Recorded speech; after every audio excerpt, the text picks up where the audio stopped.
turned out quite well tonight. I see everybody came with your pictures. We're going to be speaking about one-room schoolhouses, and if there's anybody in the group here that would like to share some of their stories, would you come up here and sit at the table?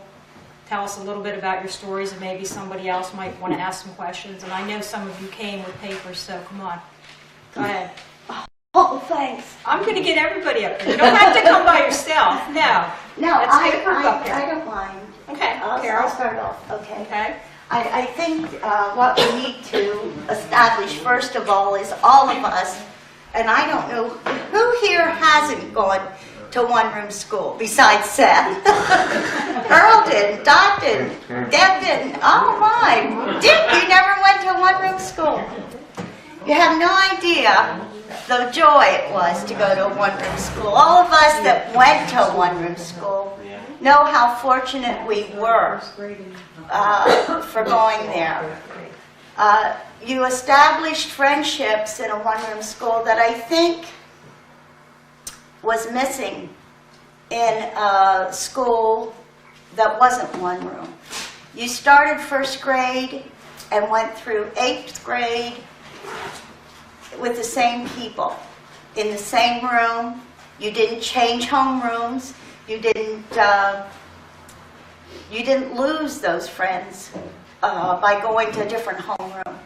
You were with those same people for 8 years. And it was a wonderful experience. I think I went to 3 one-room schools. I went to Harton's. I started Harton's, which is back on the Torres Park Road, most of you know. I had Mr. Franklin Kiefer as my first grade teacher. First, second, and third, and half of 4th grade, I had Mr. Kiefer as a teacher.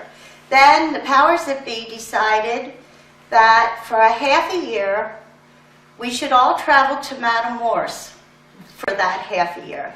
Now, Madam Morse School was a 2-room school. Mrs. Heckard had one, first, second, third, and fourth, and Mrs. Rummel. Mrs. Rummel. Was it Rummel? Oh, it was when I got there. Hummel. Miss Hummel. Yes. Had 6th, 7th. 6th, 7th, and 5th, 6th, 7th, and 8th grade. I had Mrs. Heckard. I also remember in that school, I had a tendency to be boisterous, which I know all of you find it's hard to find. But I was running in that school, and it just so happened that day we had a substitute teacher. We had Mrs. Catherine Gardner as a substitute teacher, and I was running in the classroom at recess time, and Mrs. Gardner warned me very politely that if I didn't stop running in the classroom, I was going to lose my recess privileges. Well, I thought, this is a substitute teacher, what is she going to do to me? So I continued on doing as I had been doing earlier, and naturally that day I lost my recess privileges. So I went out to Rutgers in 5th grade, and lo and behold, when I went out to Rutgers, I learned that Mrs. Gardner was going to be my full-time teacher. And I went home and I said to my mom, this is not going to work. I don't like that lady at all. And she's the meanest woman I know, you know? It turned out that Mrs. Gardner was, I would say without a doubt, one of the best teachers I had. She was wonderful. She took an interest in kids. As far as teaching you math, she was the first to tell you she didn't know math very well. She didn't know handwriting very well. She couldn't write at all. She thought the Peterson method was an absolute waste of time. And but her English was outstanding. Her storytelling was outstanding. She took a lot of interest in outdoor things. We had a lot of classes outdoor because Mrs. Gardner liked to be outdoors and didn't like to be indoors. She also gave my dog a report card. We lived not far from Rutgers School, and we'd go to school in the morning, Mary Kay and I. And my mom was pretty diligent about keeping Buffy, our little beagle, home. But he watched till Mom wasn't looking, and about 10 o'clock, Buffy showed up at school. So he'd come marching into the classroom as the doors were open, and Mrs. Gardner started giving him a report card too for attendance. So it was a wonderful experience. It wasn't just what you learned. You learned mainly because you were sitting in that classroom. You heard what the fourth graders were getting when you were in first grade. You heard what the third graders were getting when you were in first grade. So for 4 years, you practically heard the same lessons. It was no wonder that when we left that one-room school, we had a little bit of knowledge. I'm surprised that the town kids learned anything. So it was a terrific experience, and I am so thankful. That's one of the reasons that we'd like to develop Taylor's School, to maybe give the kids an opportunity to see what it was like for us, for the people that were fortunate enough to go to one-room schools. It was a great life. We were much more free than the kids today. We didn't answer to, we weren't stuck in that schoolhouse. These kids today, when they go to school, they're there. From the time they enter that school until they go home at night. I mean, sure, the elementary kids get recess, but they're there at that school. They have no chance to explore, go home at lunchtime, anything like that, you know. We at least could carry water, or go out to the coal shed and get a bucket of coal, or whatever, you know. We at least got away once in a while. It didn't seem like it wasn't a prison to us. It was a freedom that I don't think our kids have. So that's mine. I have one picture here of Rudders. Mary Kay brought some pictures of Rudders and Hartons too. Up here we have some pictures of the different schools. So, and if you brought any in that if you didn't mind us copying them, we'd be glad to copy them. Have them copied professionally, and then we'll give you your originals back. Okay? Mary Kay, do you want to do it? Well, I think the first thing that came to mind when Carol said about us learning so much, if you take notice, we are an intelligent group. But we had the social life, and I think that's why we maintained friends from that period, because we got to play together. We got to play together, we got to whatever. We didn't miss out on all the things that the town kids got, because Mr. Blackway would come out from music class, and they'd bring out different people, and we'd have special events and that kind of thing. Now, Mrs. Gardner, yes, she was a wonderful lady. She also made me stand at the blackboard with my nose in a circle for over an hour, because I just wasn't as quiet as I should have been. And I know that's hard to believe too. When we went out there, especially at Rudders, Mrs. Gardner would bring in a hot plate. We'd bring in our own grilled cheese ready to go, or hamburgers or hot dogs, baked potatoes under the big stove in the morning, and that was lunch. We had hot lunches, yeah, and it was good. It was just a whole totally different atmosphere than what the kids have today. Now, I went to Hartons for my first couple of years and had isn't that terrible? Mrs. Herman. She was from up the road someplace. Up the Pillow. And she was a lovely lady. But one thing too, I think about the country schools.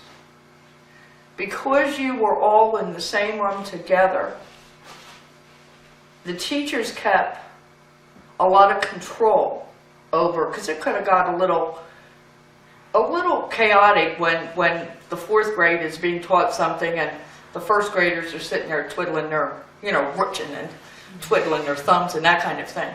But they kept pretty good control over what you did. But no experience will ever compare to going to a one-room school. It was just and they ought to go back to it. They ought to go back to it because it was. I think you just learned so many things other than the ABCs. You just learned, You learned how to get along because you had to, because if you didn't, you were in trouble. We got to go out, recesses, play. And girls played baseball, boys played baseball, we all played together. There was no, this little team over here for the boys and this little team over here for the girls, you know. So it really was a wonderful experience. I don't know if we thought it was as wonderful when we were doing it, because it was snow to shovel, Carol said water to... It was basically maintained by the teachers and the students that were there. So we learned to work too. We had our chores, and you knew that. When it was time at the end of the year, pack up books and that kind of thing, we packed up books. We emptied the paste jars. We did the cleaning. And it taught us a lot of values that I think maybe stuck with us. Of course, don't go to my house now, but you know, some of those values stuck with us. But it was a good experience. Okay. Is there anybody here that went to the Taylor School since we recently acquired that? That could give us some stories on that? I know Elaine did. Okay, you guys want to come up? Yes. You have pictures? Well, I only have one picture of my grandfather that was taken at the Taylor School. Okay, come on up here and tell us a little bit about it. Oh. I would say practically the same things that you already said. Nothing, you don't have any special stories that you remember from when you were young in the school?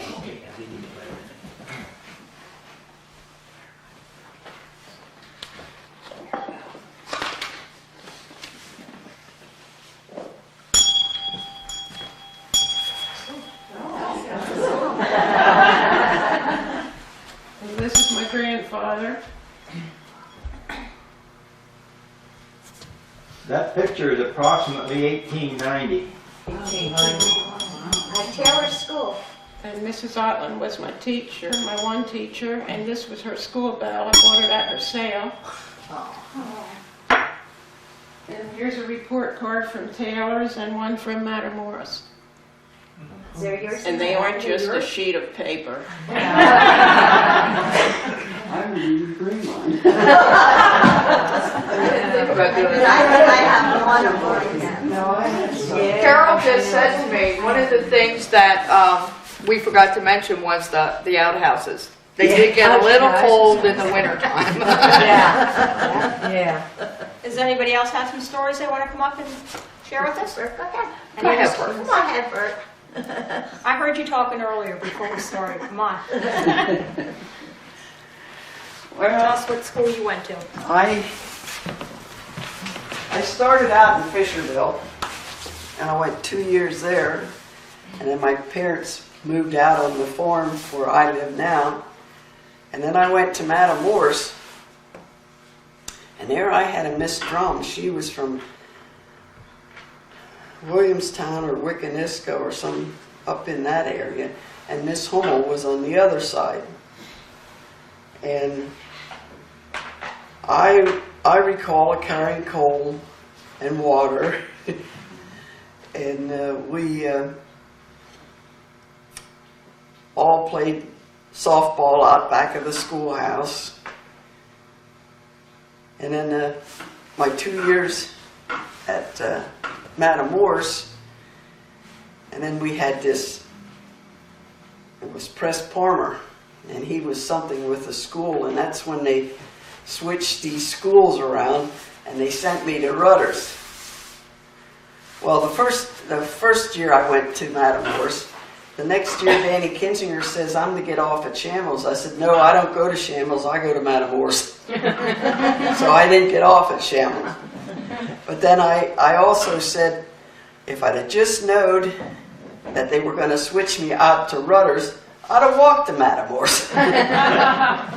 But anyhow, I enjoyed all the one-room schoolhouses and two-room schoolhouses I went to. I had Leroy Shutt, which he was sort of a stickler, but you did learn off of him. He was good. And he wasn't mean to us. I mean, we got our punishments if we earned them. And most of the times we earned them. And the one thing I recall of Fisherville, I know when Miss Stenbach would be teaching the upper grades, she'd leave the lower grades go out and play. Well, that's when we used to get in trouble. Because there was nobody there to guide us. We'd done our own things. And I really enjoyed the one-room schoolhouses. But when I came in here to high school, I thought I was a big shot. Yeah. Coming from a little school and coming into a school like this, you know, you thought you were something. But you weren't any more than anybody else. So that's about the only thing I can remember of my school. But I did get in trouble. I was. Like the kind of girls, huh? Anybody else with the schools around here? Probably. Over the mountain. Yeah. Mom. Sarah? Well, I We'll went get to the locals first, and we have one that's on the other side of the mountain. I went to a couple of the one-room schools. First one I remember of was Miller's School. And we didn't have snow days back then. If it snowed, you still went to school. Mrs. Baston was our teacher, and she lived right out the road from where I lived. And I had 3 brothers older than me, of course, so they would walk through the snow first, and I'd follow on behind in their path. And my mother used to always make me wear long stockings, you know, and I hated them things. So I'd put short socks on underneath. And before I got to school, I'd take the long stockings off. But we had a lot of fun in those schools. I had Mrs. Simmons, too, Grace Simmons, for a teacher out there. And then for a time, my brother and I stayed with our grandparents over above Enterline, so we went to Enterline School. And there was Mr. Boyd Miller from Burrisburg. I don't know if any of you knew him or not, but he was quite a character. And he'd drive this old, I don't know what kind of car it was. My brothers always knew, but I didn't. But he'd get there, didn't matter how much snow it was, he'd get there in his car. And I was just thinking about it today. We used to walk down to the farm where Grace Shoup lives now to get water. And I was thinking today, well, why didn't we get water over at the Enterline store? Or at one of those houses over there instead of walking clear down to Grace? But I don't know what the reason was. But I know some days... I know in Fisherville, we used to get at the place where I lived, but they stopped because when they tested it, didn't meet the test. We had to get it at the hotel because Maybe that's what happened over there, I don't know. But I know it used to take us awful long still when we'd go for water. Yeah, you could dawdle. We had to use that water, you know, in a big cooler for drinking. And we also had to use that, everybody had to wash their hands. If they were out to the outside toilet, they better wash their hands when they come in. And before we ate our lunch, we had to all wash our hands. And it took quite a bit of water. And it's the same way with the coal for the stove and all that. But it was a lot of fun, but I tricked them. I only spent 6 years in the one-room schools. Our teacher, there were 3 of us that were in the same class. And the teacher's son was one of them. So we went from 5th grade to 7th. And then when we were in 7th grade, she said, do you 3 want to go and take the examination for high school? She says, I think you're ready to. So we did. Well, in the meantime, we moved from over in that valley over to Powell's Valley. And the other 2, boy and a girl, they got notice that they passed for high school and they were going to Elizabethville to high school. I had put on my application I was going to go to Halifax, so I got a notice that I didn't pass. And of course my mother got in touch with the superintendent and that and wanted to know why. And the reason they gave was because I said I was going to go to Halifax to school.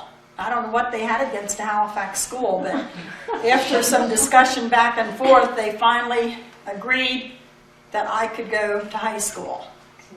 So when I got into high school, Mrs. Simmons was teaching in the lower grades downstairs, and she'd see me going up the steps, and she'd say, "Sarah, if you don't grow up, I'm going to put you down here again." Because I was only 12 when I went. But it was quite an experience, and I really enjoyed it. I probably went a week or two, and then one day the teacher and my dad went to the same church, and Clell Wise was my teacher's daddy. Did any of you know him? Any of you know Clell Wise? Did you know him? Well, that's good, one knew him. But anyhow, I saw him walk over to my dad, and then I listened to them talking, and Clell said to my dad, "You might as well keep Raymond at home." And my dad said, "Why? He won't talk for Charlie." "Well, we'll see about that tomorrow morning." So the next morning, Dad took me to school in the car, and he took a thin whip along about that long. So he asked the teacher to get me up to the desk the first thing in the morning when school opened. And Charlie asked me a word, and I wouldn't tell him what it was, so Dad gave me one over the rear end. And he saw that wouldn't work. So he told Charlie, he says, "You belong outside once with me." So they went outside the school that nobody else would hear this, and he says, "Now, I'm going home by Waynesville, and I'm going to stop at Dempsey's store and get a bag of glassy marbles. And then tomorrow morning, I'm going to send Marlon with Raymond to school." "Oh no," he said, "you can't do that. He's too young to go to school."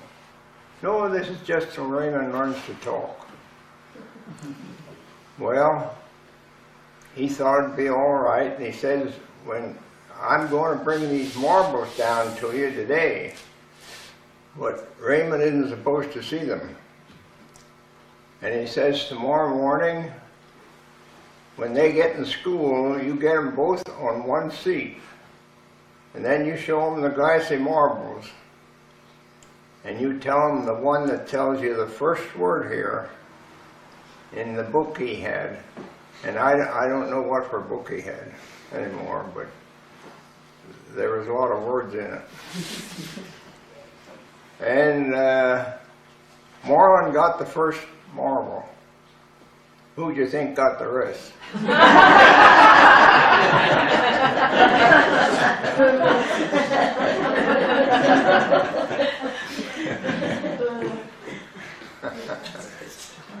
I, of course, had the rest of the marbles to take home. Do you still have them? No. You haven't lost your marble. I tell you what happened to the marbles. One day Dad sent me out in the field next to the barn to mind the cows. And I started throwing them up in the air and lost them all in the field. Now, they're in that field there somewhere. My son put new pipes in his yard for his house. How many years ago about was that? 15? Oh, it's not that long. Maybe 10, 14 years ago. And he found one of those marbles in the yard there, and it was just as shiny and nice as when they were bought. Yeah. But we had a lot of fun with that later on. Every time Charlie would see me out somewhere, why, he'd draw this to my attention, you know, how they got me to talk. And then I got in the implement business later on when I got through school. And then we had a, what did we call him? What did we call him? He was a George Wells. Company representative? Yeah, he was a company representative. And Dad would tell him about he gave him this story about me, that I wouldn't talk when I went to start school, you know. So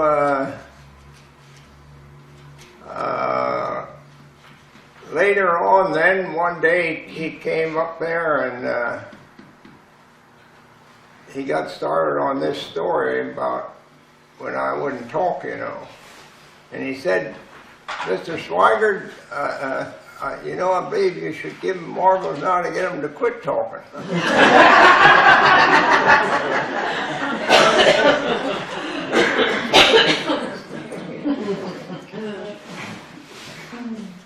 And then another time he came up, he said, you know, that marble business was a good thing. He said, he's still talking.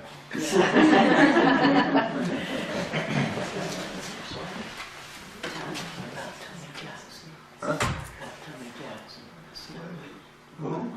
What's his name? Tommy Jackson. Oh. Yeah, I can tell about it. I could. This is not about me now. I just said about enough about me. But we had 3 black children that went to school when I did. Their names was Leona was the girl's name, and the boy, there was 2 boys. One was Tommy, and the other one was William. And Roy Lebo, how many knew Roy Lebo? Well, he was our teacher at this story, I want to tell you. And it was sleeting outside that you could hardly see away from the window. And Billy put his hand up, and he wanted to go out to the toilet. We had outside toilets there at Taylor School. And Roy said, yeah, you can go. And he went out. He didn't put a hat or anything on. And he had short, real short, curly hair. They weren't as short as mine. They were just about at that time. But anyhow, when he come in, Roy had worked himself up to the blackboard to put some numbers down. And when he opened the door, Roy looked around and said, well, Billy, is it still keeping it up? No, sorry, he says, it's letting it down. You know, his hair was all full of this sleep, and it did look comic, and Roy had a laugh in front of the whole school. That's about all I have, I guess, to tell. Raymond, There should have, what year did you start school? You were 6 years old. What year? 1918. You were 1918. Yeah, I was born in 1912, and then I was 6 in 1918. Yeah. Yeah. Thank you. Now, there's two more should have been here tonight. How many know Ethel Shoup? Yeah. Good many of you know her. She told me one day that she has a lot of pictures and stories to tell about Taylor School. She went to Taylor. She went to Taylor School, you know, the same about. Well, she's about 5 years younger than I, but she went to school a lot when I did. And she has more of the pictures and could tell a lot maybe that other things that went on that I wouldn't be able to tell you. Raymond, I have a question for you. Oh, and there's another one yet. Oh, what's her name now?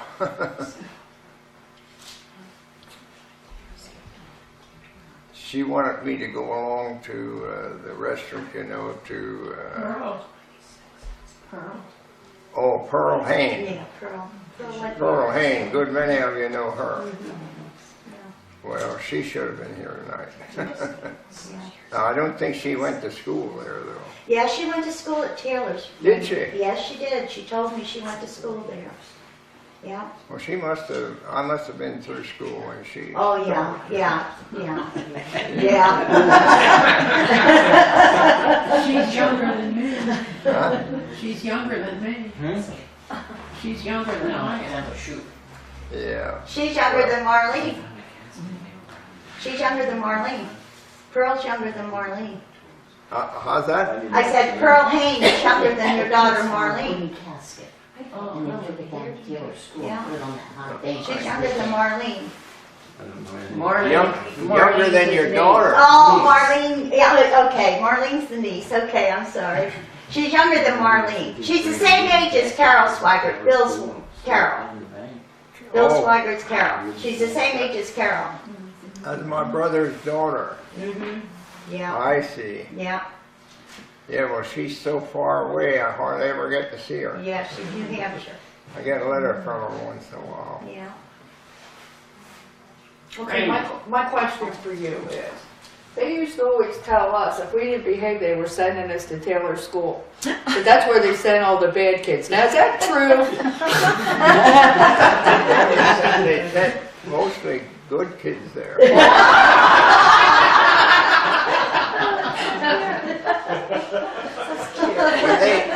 When they knew how to handle them once, boy, they were really good. Raymond, do you remember the boys finding a wooden coffin up on the dump up that Price Road? And they brought it down to Taylor School and put it on the bank and you just would slide down on it. Do you remember that? Oh, you betcha. They had slides made that they had about 5 or 6 of them, I believe. And I know I used to be scared that somebody'd get hurt sometime. And we used to come down over, there was leaves from the trees made it slippy down over there. And we used to come down there and fly out in the road, you know. Yeah. But you didn't need to be afraid about a car coming because there wasn't too many cars.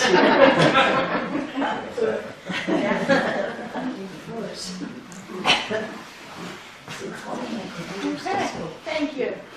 All went to Enders. Anybody else? Who are we pointing to? This one? I'll just add what the other ones haven't brought up.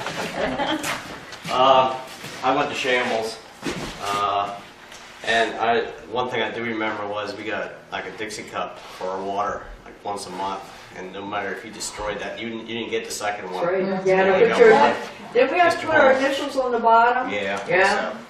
We used to bring those folding ones. Yeah. You remember? And then I know Mrs. Hummel, she was really tough.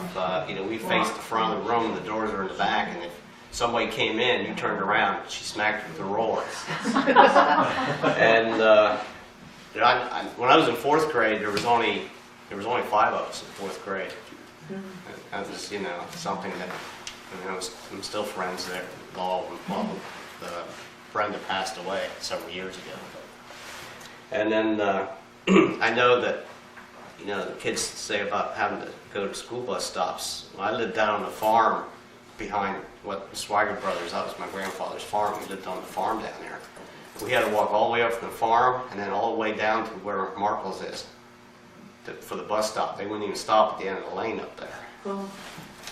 And the Inkwells were gone when I went to school. But I know my older brother used to talk about taking the girls' pigtails and dipping them in Inkwells when he went to one room. So that's all I remember beyond what you guys mentioned. What, was you hauled to school on the bus? Yes. On a bus? Yeah, until they built the new school.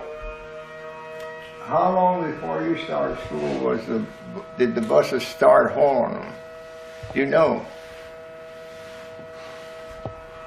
I can't remember. Yeah, I know that. They did.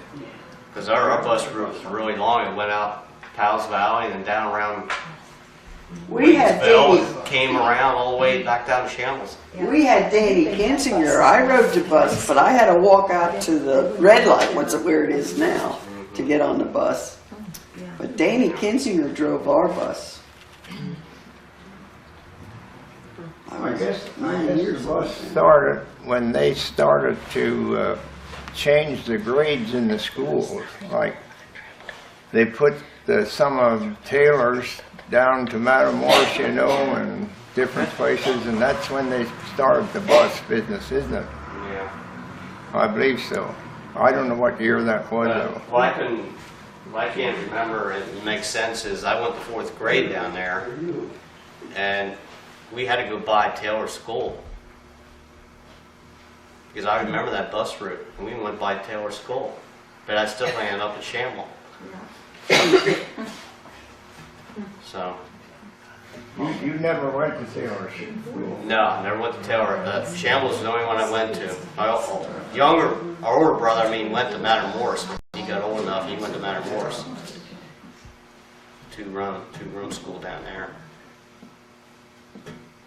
So, that's another subject too about coming from the farm. How many did I say lived on that farm a long time? 13 of us, I think it was. 13 or 14 of us, I forget the count. But it was my dad and mom and us and my grandfather and then my aunts and uncles, and two of them were married for a while. We lived on that farm, and then a gentleman, Shory Roush, I don't know if you guys know him, watchmaker. He raised beagles and fixed watches. He lived there, so it was like the Waltons.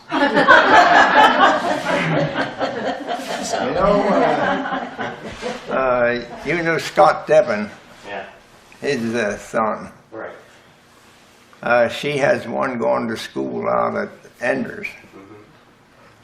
And the first trip she made on the bus, she told the rest of the family that we must have went to Harrisburg and back.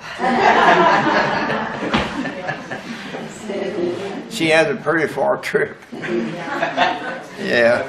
Okay, that's all I have. Thank you. Okay. Diane, we've got another one yet. Yeah. This one's on the other side of the mountain. I was really glad that Sue asked me to ask my mother about her one-room schoolhouse that she attended. My mother's 96 years old. She started school in 1914, and her brother started in 1909. My mother's name is Sarah Moomaw Rhodes, and she comes from the other side of the mountain in a place called Fishing Creek Valley. Actually, to be exact, if you go to Fort Hunter, it's located 10 miles in, and that's Route 443. And if you go exactly 10 miles from Fort Hunter in that road, you'll get to a road called Piketown Road, and you make a right. And that school is still there, the Baumgardner School. And it was really ironic because my 5th grade school teacher bought that school and restored it, and it's his family home. So a man by the name of Mr. Weishaupt. So he lives in that school today, and he was a school teacher. My mother told me that she attended that school grades 1 through 8, along with her brother, Cecil Alexander, and she told me that they walked there every day. Actually, she told me that it was about 1.25 miles from her family farm, and she really liked it when it was bad weather, because when it rained or it snowed, like someone else had said, you never missed school. But then her daddy would take her by horse and buggy. So she said she really liked it when it rained or when it snowed. She told me that school started at 8 o'clock in the morning, and she had 2 15-minute recesses and a nice lunch hour, and she just loved it. She ate her lunch rapidly so that she could go play. She told me she remembers her school teacher's name. It was May Fox. She only had one other teacher, that was Miss May Fox, and his name was Kenneth, and she spelt it for me, Bothwell, Kenneth Bothwell. And she said she actually finished her eighth grade year with him. And then she said in a low tone, she really tickled me, she really had me laughing. She said, "I really liked Miss Fox better." She didn't say why, but it just floored me when she told me this. She said Kenneth Bothwell was from Middletown, and I said, "Middletown?"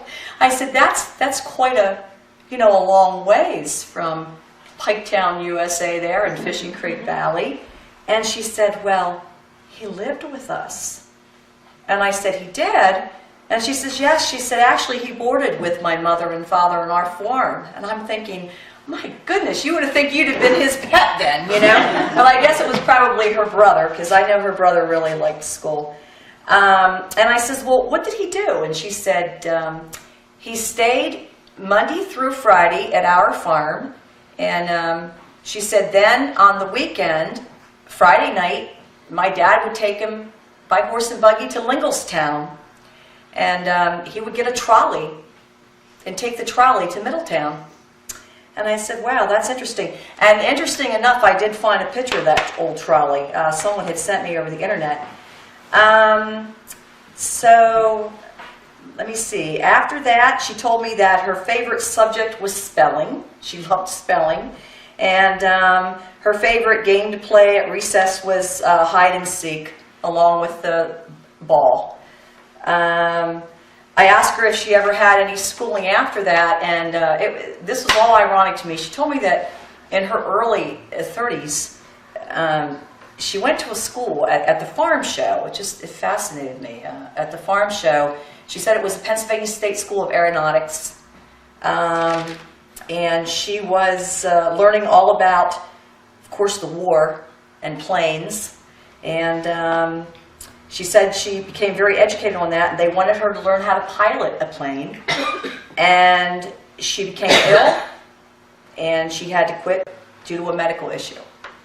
So I thought that was all kind of interesting. I have a picture of, actually of my uncle when he was in that school in his garb. I'll just pass that around for everybody to look at. I thought it was kind of fascinating. He was actually 9 years old there, and she was 5. And that's along with her dog, Carlo. That's all. Okay. Anybody else? See, I think my brother-in-law ought to get up and tell somebody his story. I know he got stories. But some of them he can't tell.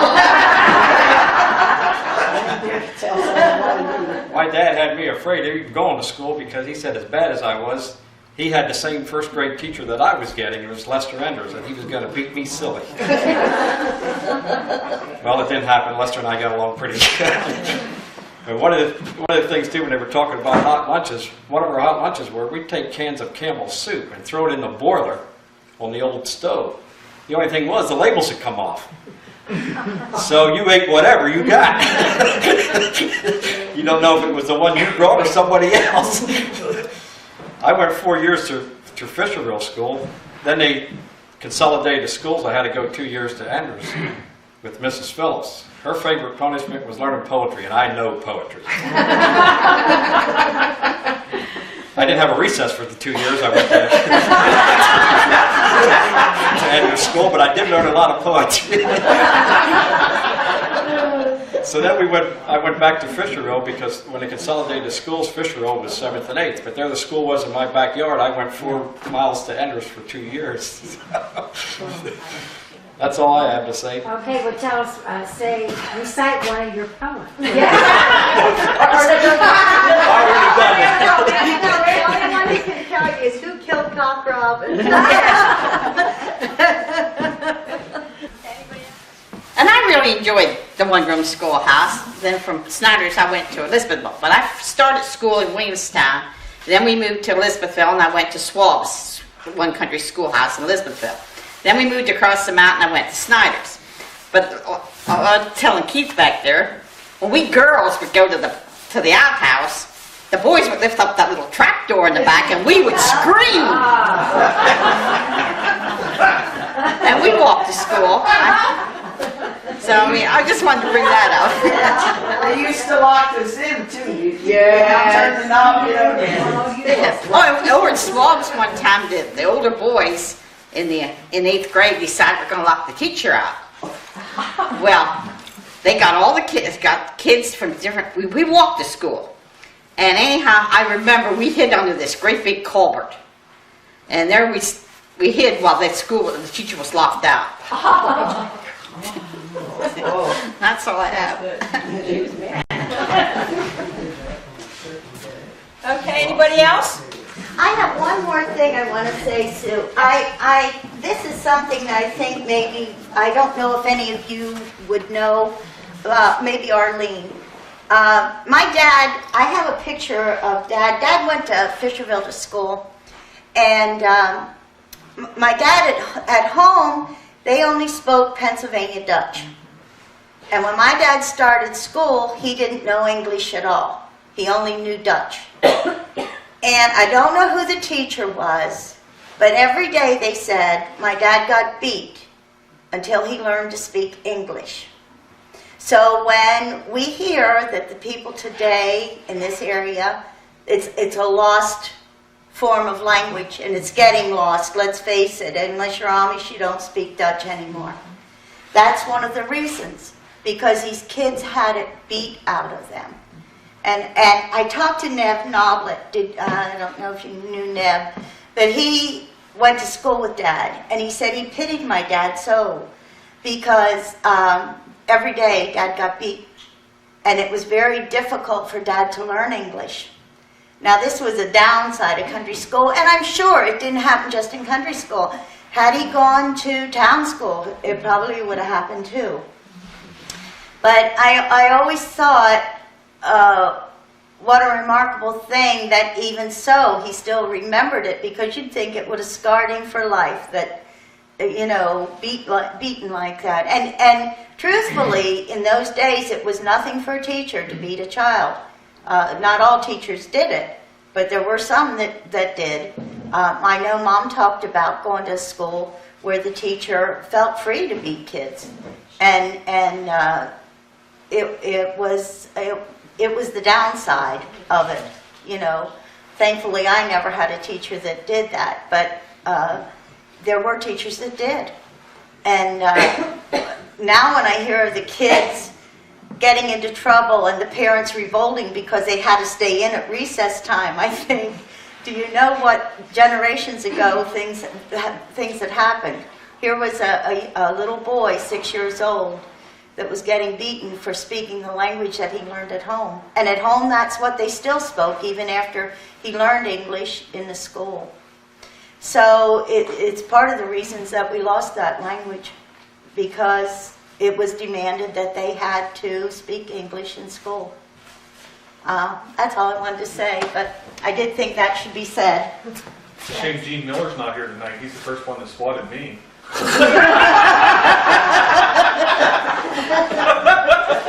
And he needed it. And still needs it. To say some stories. Okay, there's no one else? I have a question for, okay. sorry. Go ahead. I have question for Arlene. Where was the school in Halifax here then when you started in here? The big school. Boyer Memorial, I guess. Huh? Oh, well, wasn't there a school down Where the there post office where the is. post office is? Well, there were too many kids for the big school, and they Some of the grade school children there. yeah, Debbie went to the school up there at the firehouse on the corner where the post office is. Yeah, I remember of a school being there. I never went to it, but I remember one being Mrs. there. Temple used to teach there. Yeah, Mrs. Campbell and Ralph. Then they just had a few grades in there. Yeah, just one. Just one grade. With fifth grade. Their schoolhouse up on the hill also. Boyer Memorial. Yeah, where the apartments are now. Yeah, but that wasn't built until Yeah. way late. I remember reading somewhere where there was, you had one down here where the post office is now, and also up on the hill, Yeah. up on Reservoir Heights. Right. Was there a school up there? I don't remember one. There was a We lived outside of Millersburg, and our closest school was a Rising Sun School on Rising Sun Road. However, that school was too crowded, so there was 3 families were sent to Killinger. And we had a mile and 7/10 to walk to the Killinger School. And that really wasn't too bad, I guess, because that kept us in shape. However, my older brother, this is before I started school, he was in either 1st or 2nd grade. One real cold morning, when he started off to walk to school, he decided that it was too cold, and he turned around and went home again. But when they discovered how far he had went, he already was 3/4 way to school when he turned around to go home.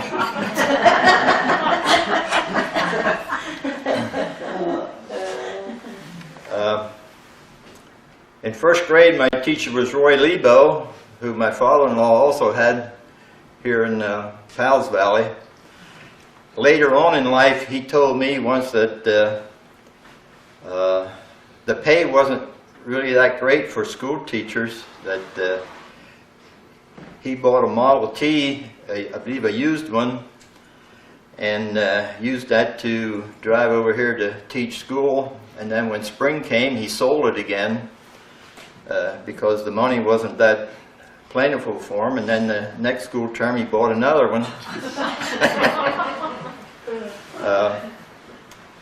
I had him in 1st grade, and that's the only teacher and the only grade I got a licking in, too. 1st grade. I was caught talking when I shouldn't have been one time.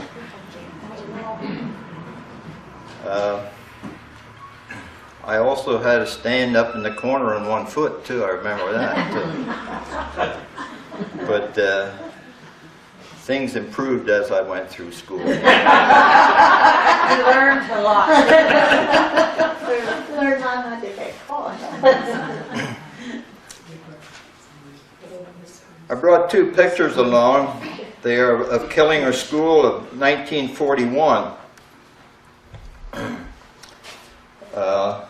This picture is of 9 students who had perfect attendance that year. 3 of them are from one family, a Chubb family.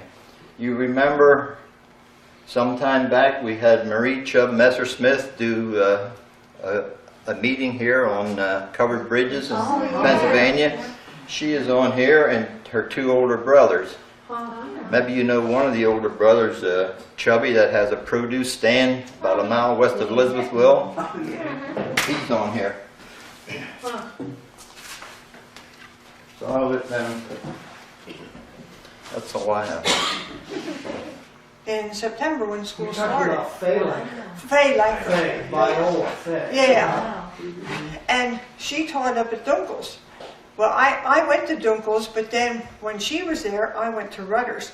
But we'd have to meet the bus there, and we'd go in and talk to her. And she'd come in Sunday night and make the fire so it would stay warm for the kids.